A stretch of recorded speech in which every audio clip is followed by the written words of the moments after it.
Greetings, everyone, and welcome to tonight's Hot B West matchup between the home team, Arrogant Nephalem, and the away team, Cloud of Minds After Dark. Let's talk bans and flips and stuff first before we forget. So the coin flip went to Cloud of Minds. They've chosen to pick the first hero in the first map. So Cursed Hollow and Outright Pass were banned out by Arrogant Nephalem, and Battlefield of Eternity and Towers of Doom banned out by Cloud of Minds After Dark. And we'll be going to Infernal Shrines for the first game, courtesy of Arrogant Nephalem. Tonight's match, a really important matchup here. You can see that. All right, there we go. You can see that this division is really close. You've got Cloud of Minds After Dark. They're only 4 points out of first place and only 1 point behind the two teams in front of them. So they're jockeying for position for that high seed. Arrogant Nephalem in a slightly different situation. They're in a tie for 8th right now, but I put a circle around the number of matches played there to call that out. They both have fewer matches played than almost everyone else in the division, so Cloud of Minds After Dark could theoretically end up in first place. There's actually a mathematical possibility, if everything lines up just right, that Arrogant Nephalem will jump all the way in front of Cloud of Minds After Dark and jump into 4th place. It's very unlikely. It's everything would have to line up just the right way, but it just shows you that this is really tight and a lot of jockeying for position going on, and this one's pretty important. So let's get the teams in here and get the draft going for game 1. I'd like to welcome everyone in chat watching this game tonight. Thanks for showing up and devoting some of your Friday night to some hots. Teams appreciate it. I appreciate it. Everyone appreciates it. So without further ado, let's get into the draft. So Cloud of Minds for the first pick. They'll also have the first ban. But if you're watching this, you probably already knew how that worked. So not sure why I felt obliged to tell you that. But they haven't changed the rules. That's still how it works. So we'll see, do we get rid of some meta bans? Do we have some target banning going on this late in the season? Everybody knows a little bit more about everyone else than they did in week 1, so more likely to see some target banning going on here, but we'll have to see how the teams play it.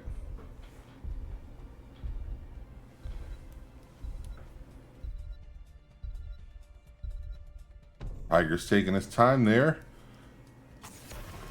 to come up with Sylvanas. Not my war chief, not in this game. She will not be participating. Still bitter about that thing with the tree.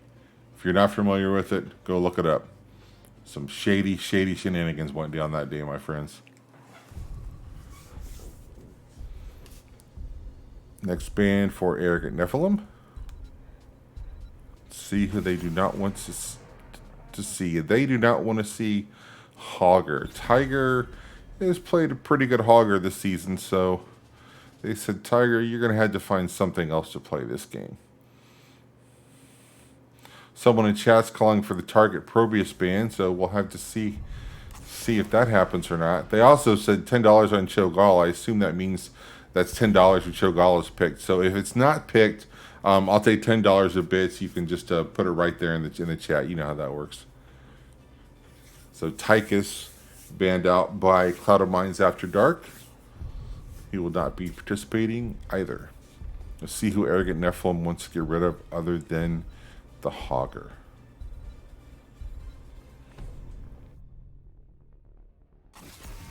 They get rid of Stukov. Stukov, I love his changes this week as a Stukov main. It's just those circles are just so much more fun. So Tiger picks up the Sonya. Can't get the Hogger, so he goes with the next best thing. It'd be spinning to win all over everyone. And on Infernal Shrines especially, Sonya can get into the pit and just spin, and you see skeletons flying all over the place.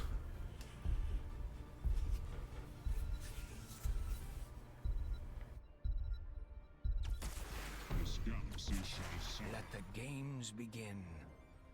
And we see Leoric and Medivh come out. Not used to seeing Leoric pick that early, but they're confident with it. So instead, we'll go ahead and get... Well, I guess both teams have gotten their solo laners early.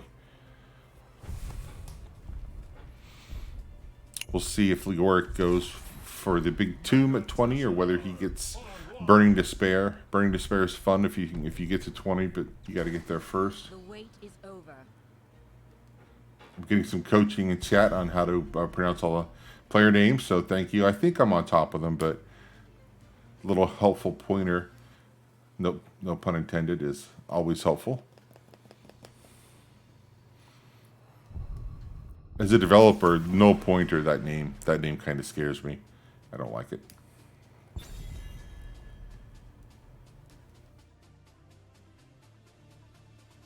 Alright, so Brightwing will not be healing for Cloud of Mines After Dark.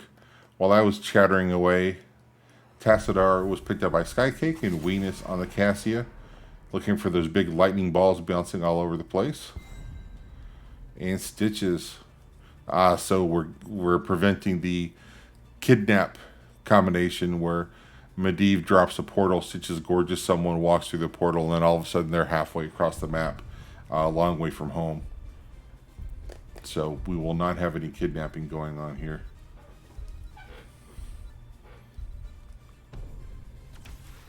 We will forge a great. I will fight to my last breath. And we see Varian and Rhaegar. I'm assuming that's going to be a top variant, but we'll have to see. And for the Rhaegar, was it Ancestral or are they going to go Bloodlust? We'll have to wait until 10 and find out.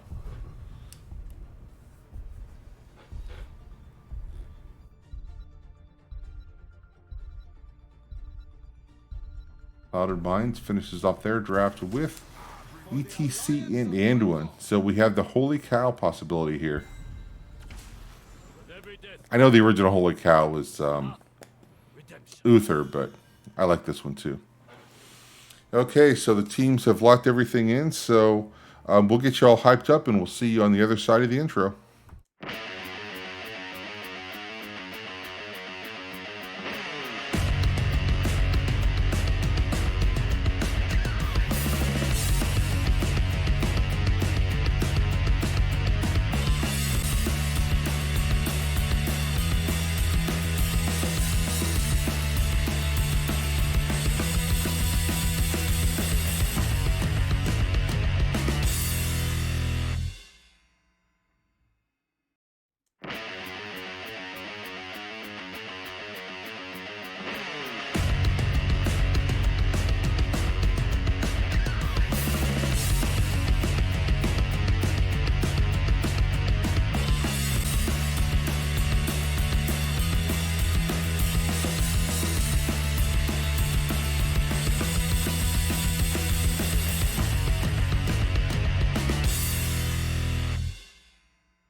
All right, teams are ready to go, so let's get them all introduced here.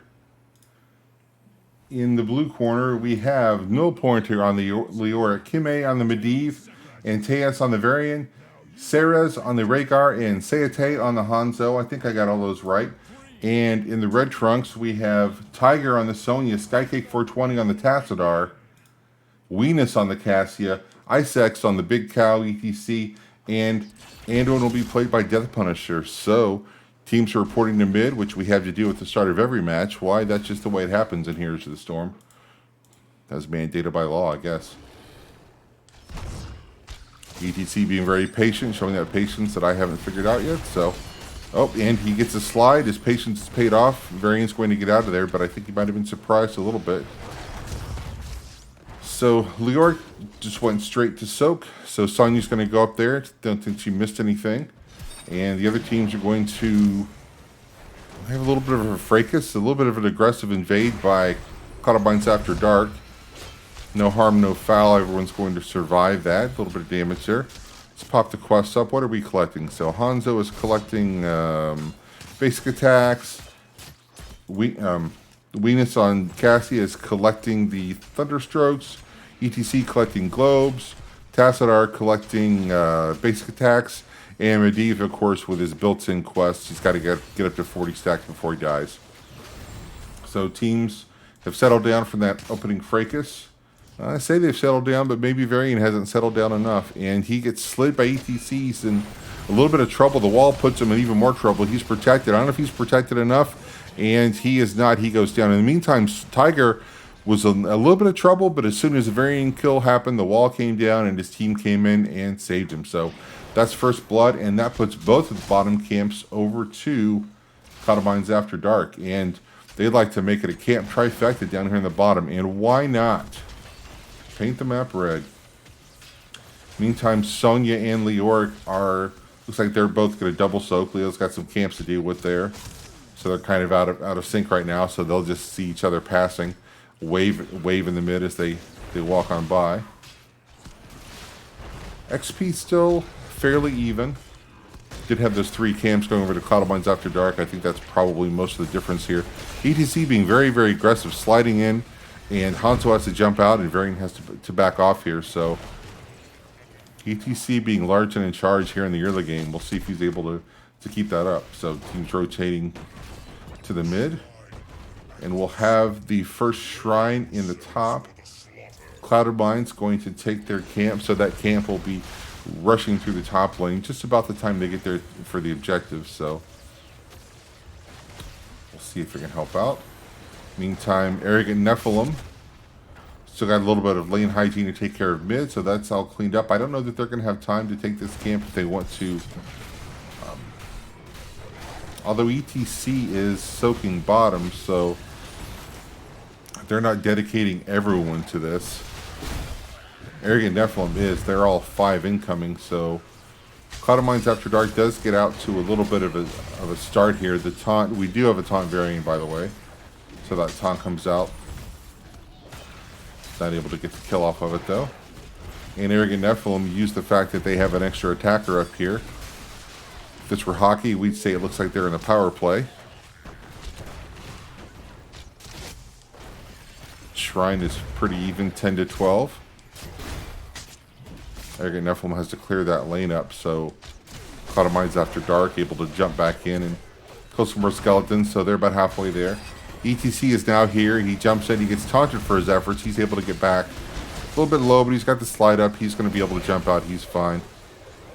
That wall disrupting everyone's path there from Tassadar. 20 to 14. Everyone's here. Tiger getting a little bit low, but then again, so is Varian. He protects again. Tassadar just hitting that shockwave from long distance. Almost got the Kobe onto Leoric, but Leoric backs away with 50 health, so he's going to have to go grab a globe and maybe tap if he has it up. And that is going to be the first Punisher of the game. We have a Frozen Punisher going over to Cloud of Mines After Dark. So we'll see how much they dedicate to this. Varian in a little bit of trouble here. Some nice slides coming out from ETC, really disrupting the opposing tank. So the Frozen Punisher still at about 75%. That wall is down. We have 2 up here, well, 3 defending if you can't Medivh when he gets out of bird form. Varian's got to back off a little bit. He's low, so this fort is probably not long for this world? Question mark? In the meantime, Sonya's back down, getting some more XP. We have a full level lead for Cloud of Mines After Dark, so if things play out like they are, 10 will be here before it will be here for Arrogant Nephalem. So there'll be that little window where maybe they can look to force a fight. But for now, they're just going to invade. Does that count as an invade when you're already there because the Punisher was there? I don't know. But they're on the wrong side of the map, so I'll call it an invade. Got Leoric in the bottom, just soaking, trying to make up that deficit. And Sonya is coming, but they're not going to go hang out with Leoric. They're going to continue to push the macro game and just paint everything red, knowing that they're going to have 10 here shortly. So if there's a fight over one of the camps, that fight could turn ugly very quickly. So the right camp is taken. They backed off the left camp. We got 3 players kind of sharking around. Let's get back up to the mid lane. Medivh has 29 stacks, so he's about 3/4 of the way done with his quest. He needs to get 11 more before he gets taken down. Right now he's just inspecting the action. from above as the camp goes, and 10s are here. So we do have the mosh up from ETC and Sonya with the leap. That could be troublesome. And we see the bouncing balls from Cassia. Anduin's still thinking about it, and Tassadar with Archon. Meanwhile, in the other side, we see Leyline Seal. And there we see Leyline Seal go off to stop some people. The wall kind of keeps the blue team away, so they're going to be safe. And it is indeed Bloodlust. As we see, it's been popped. Everyone on the blue team pressing R. Anduin with a nice little salvation there. I don't know if he needed to save everyone, but he definitely kept everyone alive and out of harm's way. And I think without that, they probably don't take the fort. So good use of the heroic. And Tassadar tees off on Leoric, so Leoric has gone down. So we're 3-0 in kills so far. And 2 structures down. Sonya's going to go back, clear up the lane. And it looks like we're going to be coming down to... Are we going to take the bottom camp? I see a bunch of people rotating down here. So the heroics, we didn't finish talking about that. So we have Dragon's Arrow, the Entomb as expected. And then we see, of course, Varian's already got his heroic at 4. So he's got the taunt. And he shows you the taunt right there, almost as if he was listening.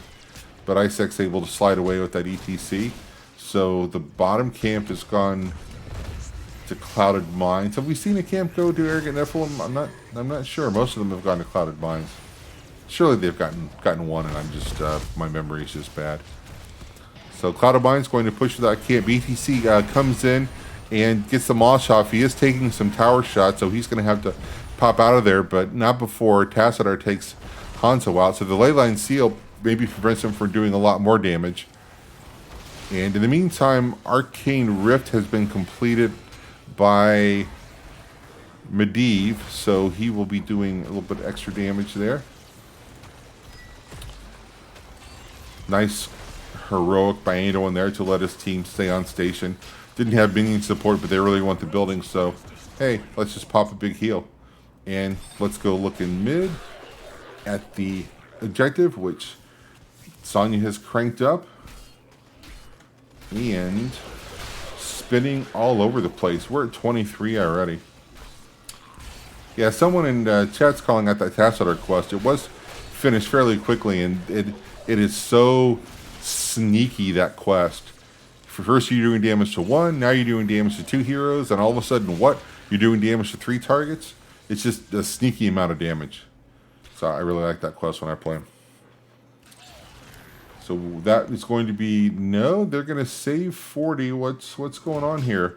They're going to grab this camp too, so they can go back and get that last skeleton anytime they want it. But they don't want it quite yet. Galaxy Brain play is going on here tonight, ladies and gentlemen. So that camp goes, and will they head back? Yeah, they'll go ahead and clean the lane up, so might as well get that little tiny XP while they can. They're looking for 16. Are they going to soak 16 before they finish it? No, it looks like they're going to go ahead and finish it up. Anyone takes the last one down. And we'll see an Arcane Punisher. And Sonya got ganked up in the top lane. Of course, I missed it. My apologies to that. Except to Sonya's family. They probably didn't want to see that, so out of respect for them. Meanwhile, the heroes that are still alive are stuck in a Leyline Seal. Punisher jumps in. Punisher comes back. Some damage being done, but Anduin pops the heroic on top of the Mosh to keep them nice and safe. And we are down Rhaegar, and we are down Varian, and now we're down Leoric. And we are now down Hanzo. So we have a Punisher at about 20% health. Keep is going to go down, so that Punisher is going to turn and go right on the core. We've got a camp behind it, and I think Cloud of Mines is thinking about ending here. And why not? Why not, I say. Make hay while the sun is shining, and it's certainly shining for Cloud of Mines right now. So the core is down to 25%. Just too much damage going out. Core can't be saved, and that goes to 0. And that is going to give us the first game of the match, going over to Cloud of Mines After Dark. So let's head over to the game summary. Look at some stats here. So Tassadar leads the way in damage. Not a long game, so only 11 minutes. So that 32,000 doesn't sound like a lot, but that's 32,000 over just 11 minutes. So you don't even get the later talent to where the damage really starts stacking up. So kind of impressive. Weenus second there. Kills 8-1. Although I don't think the kills are the story of this game, I think the macro is. The camp pressure was just insane. Cloud of Mines After Dark would see, oh, the camp is yellow, let's turn it red. It's yellow, let's turn it red. And they were just able to keep that up. And once they got it started, never took the foot off the gas and just played the game to completion. So well played. And well played on both sides. But that macro pressure was just the thing that decided it there. So let's head back to the map screen and do my favorite thing as a caster, the one thing that I have control over, and that is the assigning of points. And we will give that point to Cloud of Mines After Dark. So the teams are figuring out where we're going to go for the second game. So I'll send you guys to a break, and we'll be back in a moment.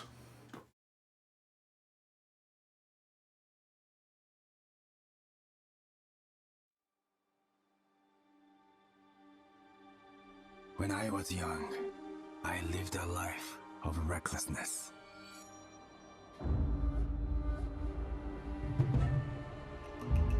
In my selfishness, I inflicted pain and hurt those I cared for. I have learned many lessons in my struggles with doubt and fear. Balance and harmony are not easily attained. They must be fought for.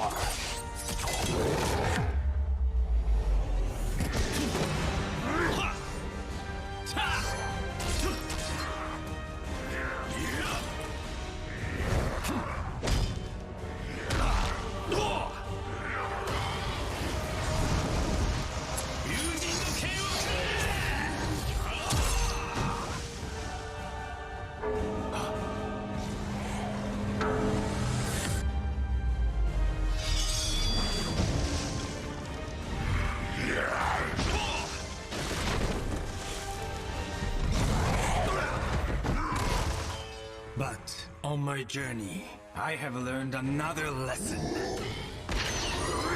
You do not have to fight alone.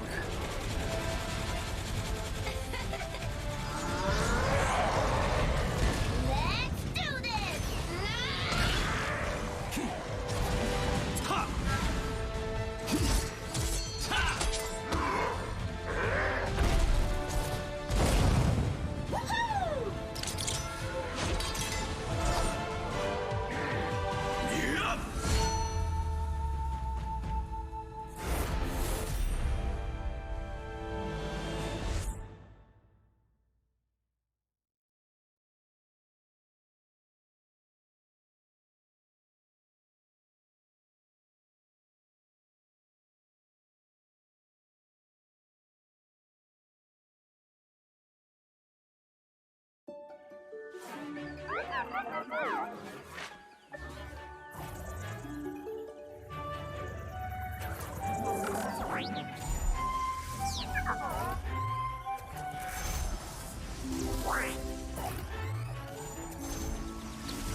your positions.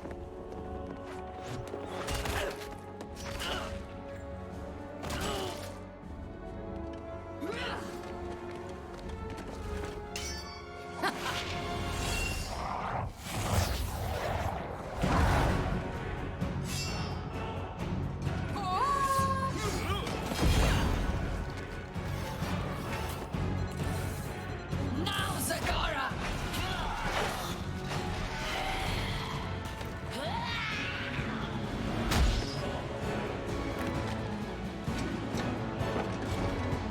None resist the chill of death!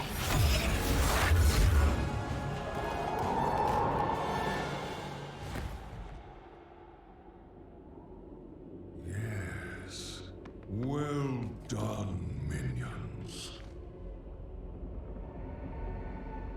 Now, bow before Kel'Thuz's eyes!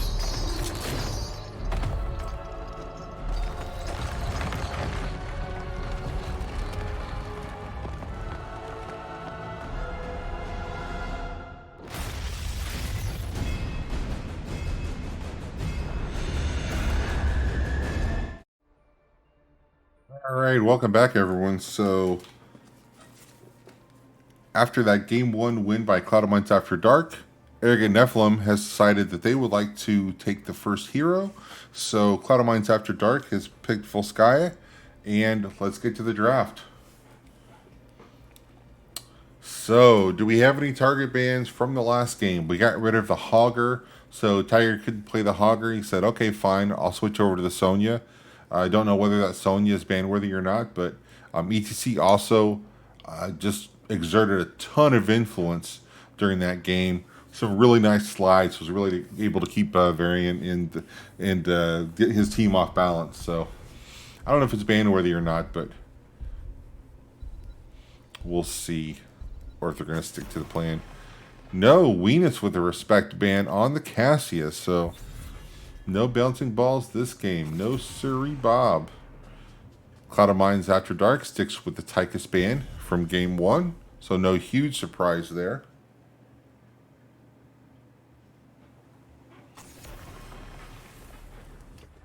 And the Sonya is indeed banned. So they decided they did not like what they saw out of the Barbarian and do not want to see it for Game 2. So she gets to take a break.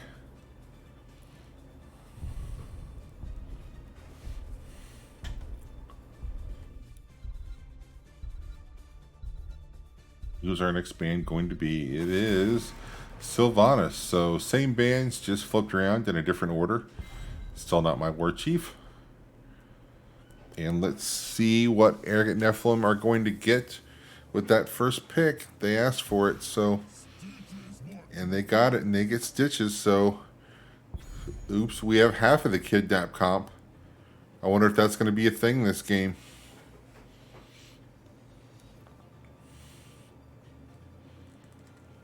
And unless Cloud of Mines After Dark wants to take the Medivh, they can't do anything about it if that's what Arrogant Nephalem is thinking about doing here, so...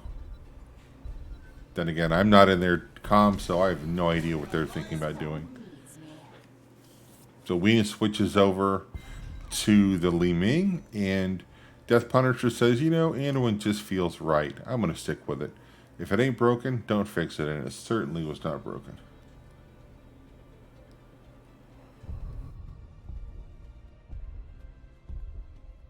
Yes, chat was asking if Volskaya is out of the rotation. It is indeed in the rotation. And instead we have Ruffian's favorite map, Warhead Junction. So we get Gazlowe and we get Brightwing. So we did not get the kidnap. But instead we got Gazlowe, who can push like a beast. And also bring it to the team fight as well, especially post 10.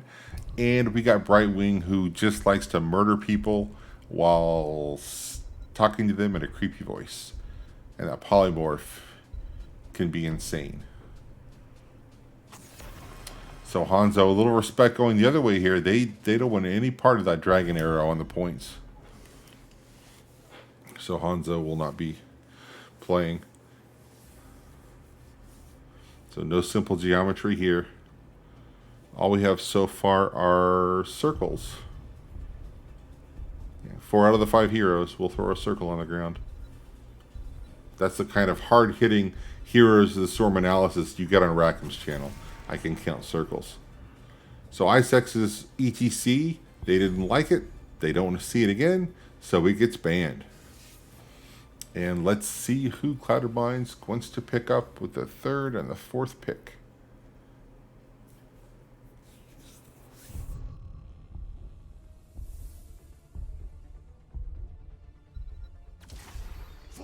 So we get the Anubrak and that Hogger that was banned out earlier. Tiger says, maybe I'll just go back to it. So he'll be spinning, different kind of spinning, but still spinning, adding some Hogger nonsense flavor to it. So, and let's see what Arrogant Nephalem want to do to fill out their draft. Probably at least one range GPS. There's Vala. You ask for a range GPS, you don't get much better than Vala. And Medivh. So Medivh does come out with the last pick, so we do have that potential kidnap. We'll had to watch out for that. Yeah, chat makes a point that there's a little more crowd control on the side of Arrogant Nephalem than there was last game, so good point, good point.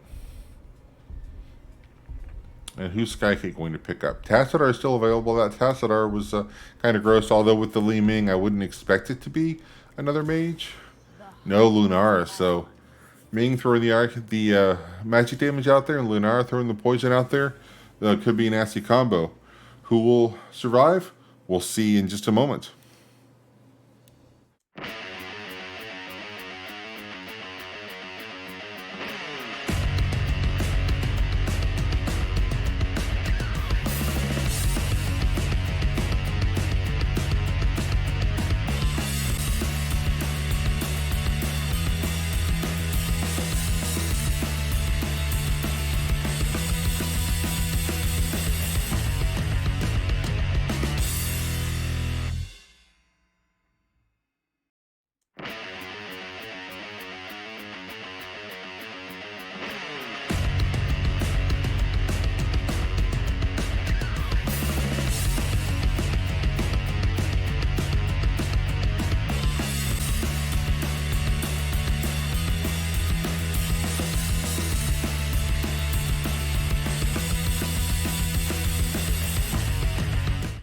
Alright, so let's get everyone back to the game here. And we'll start off and we'll introduce the red team first. We have Kime on the Medivh, Sarah's on the Brightwing, No Pointer on the Gazlo, Sayate on the Vala, and Antaeus on the Stitches. So if we go back to the other side, oops, sorry. I can't get blue and red right today. Good job, Rackham. So we have Venus on the Ming, Skycake 420 on the Lunaris, Isex on the Anubrak, Death Punisher on the Anduin, and Tiger on the Hogger. So that's where we are for game 2. Let's get into it, shall we? Teams facing off here. Just kind of giving each other dirty looks, but no one really engaging. Gazlo's going to go ahead and go down to the bottom, start soaking. Lunara gets hooked. Nice pull there by Anduin to yeet his friend back to safety, so she survives for the moment. So Tiger's going to go top. And we'll see what Clouded Minds does with their rotations here. Oops, Tiger's in a lot of trouble. He's polymorph. That polymorph could be trouble. Is he going to be able to get out of there? He does get back behind his wall to safety. So Medivh at 7 stacks already. And we've got kind of a 2-2-1 here for Clouded Minds. I guess Hogger's going to... Is he going to rotate mid-top? Let's see how they set this up. Lunara and Anduin on their camp. Medivh making his way down. Are they going to take this camp? Yeah, there comes Vala, so they're going to take the camp. Ming with the rotate there, but didn't get hooked. So a noob does get hooked, but he's got tools to deal with that, so he's not too worried about it. So the red turret is taken. Now the blue turret is taken. A noob looking in there, but a little bit too late. It's already taken, so each team has one toy. We do still have the healing camp. So who do we have collecting things here? We've got Hogger collecting dynamite. We've got Stitches collecting globes. And Vala collecting auto attacks, I believe. Yeah, and Medivh, of course, collecting the stacks, same as the last game. So XP in the favor of Arrogant Nephalem early on. It's very, very close, but they did get to 4 just a shade before Cloud of Mines did. So solo laners doing solo lane things in the bot. Rest of the team rotating as 4. Cloud of Mines coming back. I thought they were thinking about that camp, but Anon was just rotating safely. So on the bottom, let's check that out. Both walls still very, very healthy. Cloud of Mines has decided to start that camp. They might hold on to it here for a little bit. Or they might, it's 2 minutes and 40 seconds in. They'll probably just let it go. And they do. And meanwhile, Stitch is coming in here, probably looking for a hook. And I thought they might be looking at the healing camp. Anub burrows in, expecting someone to be there. And they've decided, you know, we've got 4 here. Let's just go and rip that camp. Anub gets hooked and then gets polymorphed. Anduin picks up the toy and yeets Anub back to safety, and then immediately drops that because they kind of needed the heals right there. Anub's a little bit low. I don't know if he's going to back or if he's got to tap up or if he's just going to. Oh, he's just going to soak up the nice little light well there. And the objective will be started by Cloud of Mines. Anduin hanging out there. Meantime, in the bottom lane, we see Gazlo and Hogger asserting dominance on each other there. It's like Hogger's maybe getting the better of it a little bit, and 7 is here for Cloud of Mines and not here for Arrogant Nephalem yet, so the XP lead is flipped around there. It's still fairly close though, and 7's down here for both teams. So Cloud of Mines says 5 here in the mid lane. They have 70%. Looks like they're just going to make a play to take this Immortal or Protector, excuse me, from 0 to 100%. But they do back up because the camp is up, so they're going to give up a few ticks here, which is okay. You don't have to be the first one to win the point. You just had to be the last one to win the point. So they're going to grab that turret. So Nubrak brings that back to the party. And Hogger's still up in the top lane, but he's going to come down to the fight here. He's going to spin away safely. Hook is out. Hook misses. Doesn't pull anyone back. See if Cloud of Mines is going to be able to push them off the point. Oh, the dive there from Nubrak. No one's gone down though. A lot of damage going out, but I don't think they could pick a target there. And Venus does get back to safety. So Ming gets back safely. We have it at 91%. A lot of damage going out, but no bodies hit the floor there. We still don't have first blood yet. Cloud of Mines taking advantage of the low blue health bars there, and they will grab the turret. And Anubrak and Lunara will take the Protector, and I would assume they're going to try and punch through that top wall here and get the camp here in a moment. I'm going to open up the entire wall. Pardon me, not the camp, the fountain. Nope. They got the wall, they'll have to take the fountain. They should be able to get that on their own, but discretion's a better part of valor in this case, and that Protector is down to 6%, so I think going for the fountain probably results in that Protector getting popped like a grape and someone dying on the inside, so that would be bad. Leaping Strike comes out, and then Anduin with the light bomb, Ming with the disintegration. So 3 ults pop there, but it does result in Medivh dying, and he unfortunately was not at 40 for Arcane Rift yet, so his stacks will reset to 0. Stitches with a nice hook back on Nubrak. Nubrak's able to get away though. Cloud of Mines After Dark really thinking about taking this top fort here. So the fountain was taken care of very quickly.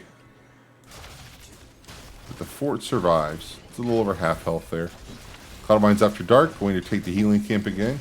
Just like the macro from the camps in Game 1, they're doing a good job of just turning things red.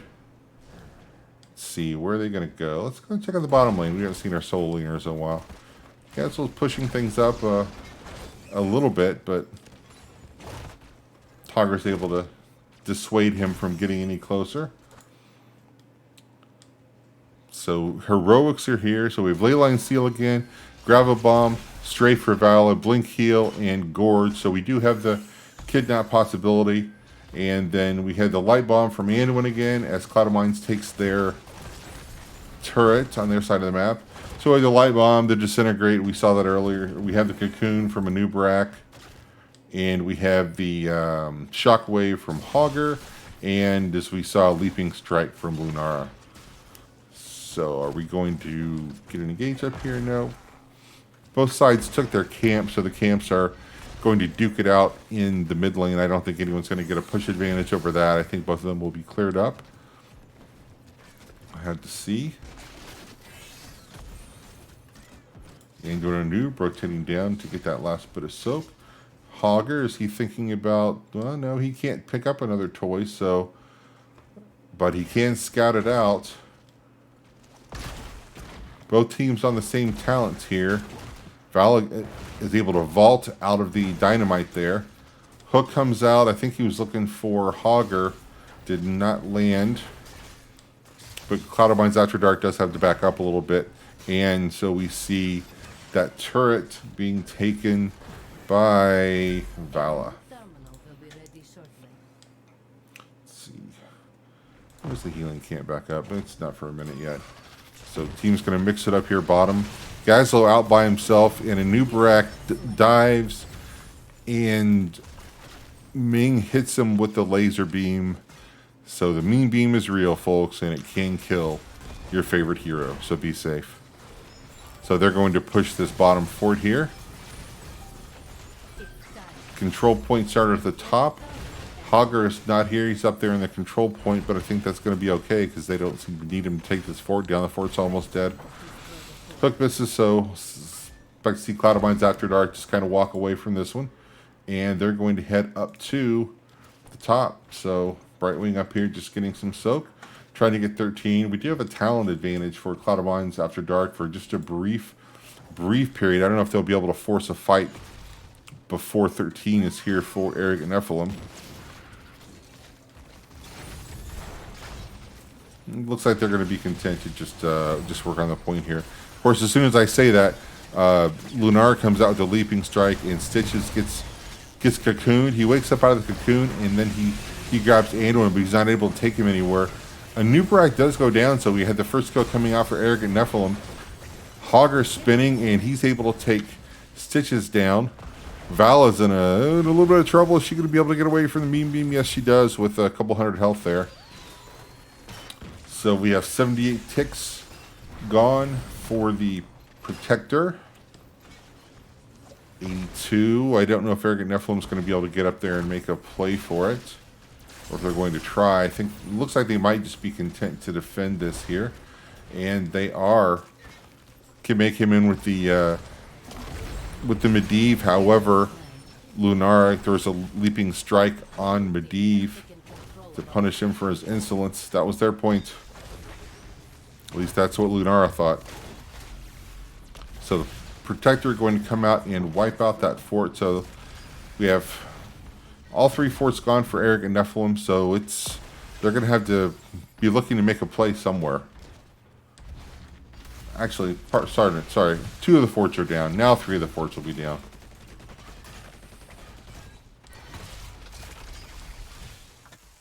They're going to march down to the bottom lane. I'm assuming they're going to open up this wall.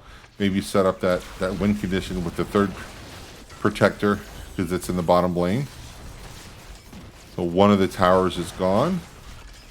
Protector bodying the other tower, and it's going to go down. Protector's down to about 20%, so Lunar and Anduin are going to ride a giant robot back to safety. And it's going to die in 10 seconds whether it gets touched or not, so it's effectively done. Hogger just hanging out in the top lane by himself. There he is. Show him on camera. Just prove he is alive. I think Stitches was trying for the kidnap there. Yeah, Gorge went off. He wasn't able to get to the portal though. Cloud of Mines, they're up 17-14, so they have a 3-level lead. They also have the talent lead, so they're going to, I think, push things with that 16. And Arrogant Nephalem are going to have to think about how they get 16. The Anub dives in, and the light bomb is interrupted by Leyline Seal, and it goes off after Medivh has boot scooted right back to safety there. So we had the portal up. Gorge is down for another 20 seconds, so that's not a thing yet. Lunara throwing a lot of poison damage out is really, really low, but is able to hop back to safety. I don't know if anyone's going to die in this team fight. Oh, wow. I thought Ming might die there, but the really, really nice pull from Anduin. Medivh low. He's going to have to walk back. Lunar also low. She has to walk back, so... And Anduin, the healer of all people. The healer takes out the big DPS on the other team. You don't expect that to happen, but well played, Death Punisher. Portal enables Arrogant Nephalem to come forward there. Is Lunar going to survive? No, she does not. Medivh finishes her off, looks like with an Arcane Rift. Ming dodges the hook. Leyline Seal comes out, so Ming and Anub are trapped. But Ming's able to blink over the wall, and Anub's able to just walk through it, so they get out unscathed. Meantime, well, Hogger evidently wants more screen time, so he says, hey guys, I'm going to go on the core. Maybe then Rackham will have to show me on screen, so there you go, Hogger. And he's got a camp and a catapult with him, so he's going to draw some attention. We've got a fight coming down here in the mid lane, so we'll have to keep an eye on that. Nope. Hogger got a screen time. He's going to back off a little bit. The shield, they almost took the shield down. So Cloud of Mines will be content to back up, get that turret. It's definitely their game to win at this point. They don't have to make a play. All they had to do is just continue to play the map and be solid. So Arrogant Nephalem are kind of on the back foot here. They're going to have to figure out some way to get back in this game. I'd like to see them soak to 20, but I don't know if they're going to have time to get to 20. Cloud of Mines isn't quite 20 yet, so maybe they force a fight here, but they do still have that 2-level disadvantage. So they do have the healing camp, so they can drop that and get some extra heals. But they aren't able to pick it up because Ming just absolutely explodes Gazlo.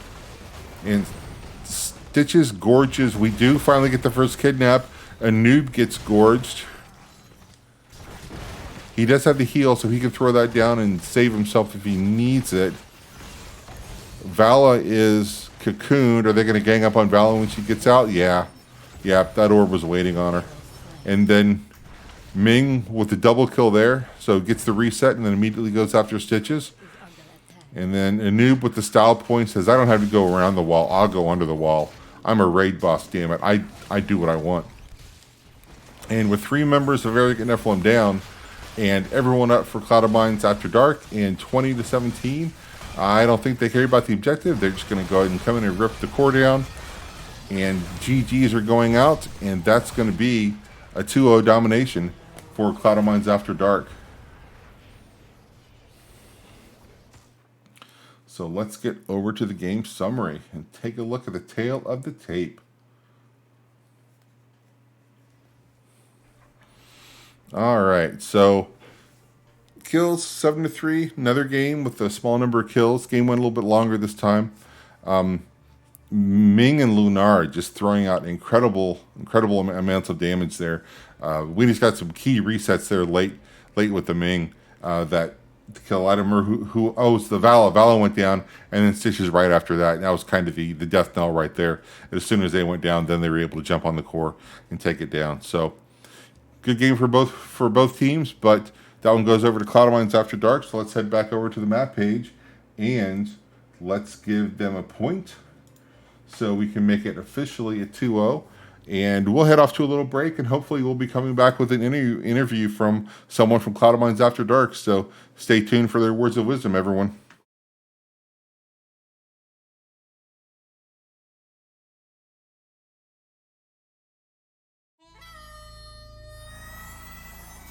I was told this suit would be my prison. Suits me just fine. Been called a lot of things. A renegade, an outlaw. Guilty as charged. Makes life exciting. You never know who or what will be on your side. So when the Nexus came calling, there was only one thing to say. Hell, it's about time.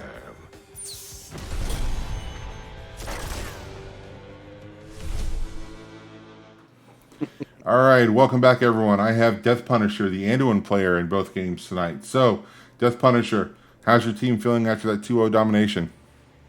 Good. We're coming off, a pretty heavy flex match schedule here over the next week or so. So coming off a pretty hard loss yesterday, it was nice to kind of recover and get back in the groove and get a good old domination here. Yeah, you guys had a slightly rough outing. Was that last night that you played, or was it the night before?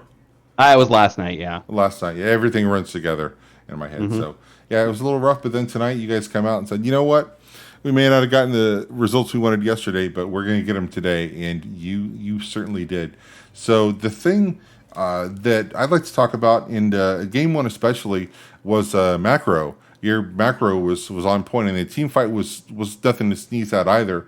But it just seemed like you guys took every camp every time it was up. So is that a special point of emphasis on those particular maps, or is that just something you've been working on, or did it just happen to fall into place tonight?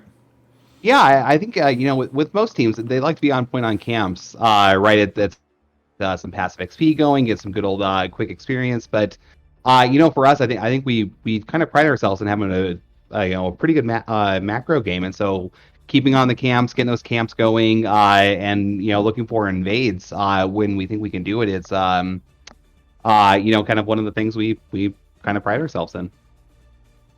Well, it did a really good job, and then continuing that theme of the macro, that was another thing that popped out at me in the second game. Also, was you weren't able to grab every camp. I mean, they were able to get the turret and they were able to get the healing camp, but more often than not, when something came up, you guys were able to get that and then put it to use. So, I had to commend you guys for the macro play all night. So it's obviously something you've been working on. So well played.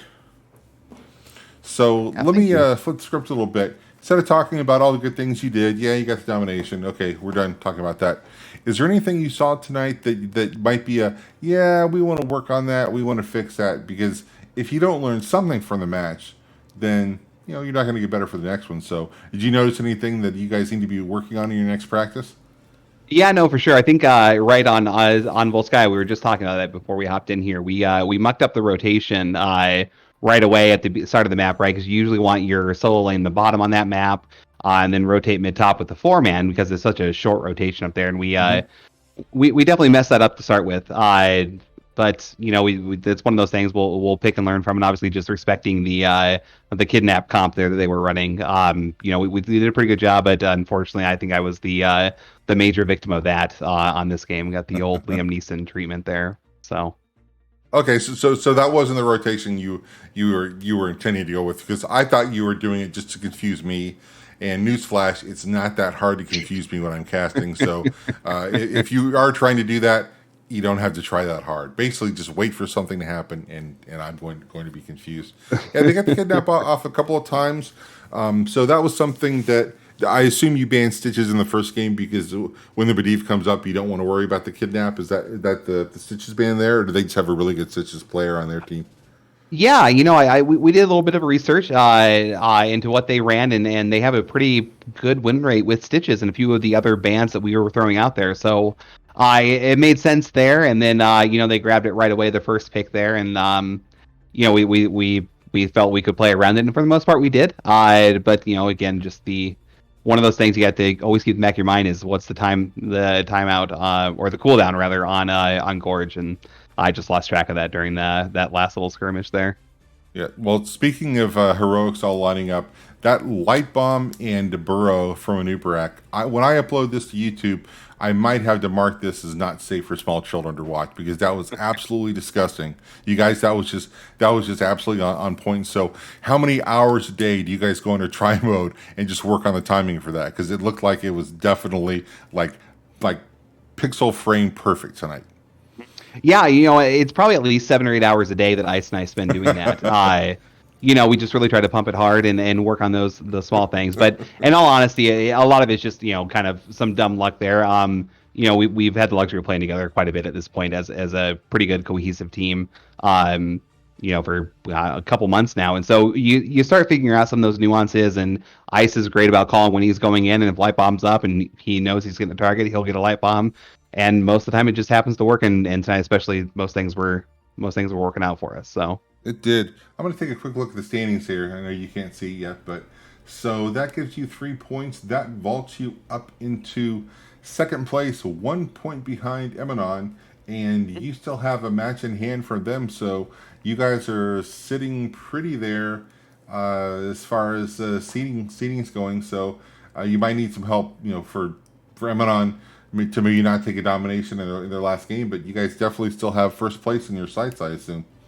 Yeah, I think that's the goal for us, right? Is to kind of get the first place going into the playoffs here. Well, you guys are well on your way. So before I let you go and get back to the Cloud of Minds celebration, shout outs. Anyone you'd like to shout out? The floor is yours. Yeah, Rackham. Obviously, thank you for picking up the cast here tonight. It's good seeing those getting out there, and you do a fantastic job with it. So thanks for doing that. Shout out to the Arrogant Nephalem team there. They were, it was some hard fought matches, and sometimes it goes your way, sometimes it doesn't, and it just happens to go our way tonight. But they're a strong crew, and we look forward to playing them again. Cloud of Minds, the whole organization, but specifically my After Dark team, Ice, Venus, Tiger, Skykick. You guys are great, and it's always fun playing with you guys. So, I think we'll let it go from there. Okay, well, I will let you go, and I think that'll wrap up the cast then. So get back to the celebration, and everyone else, get out there, go get some wins, and have fun. We'll see you later.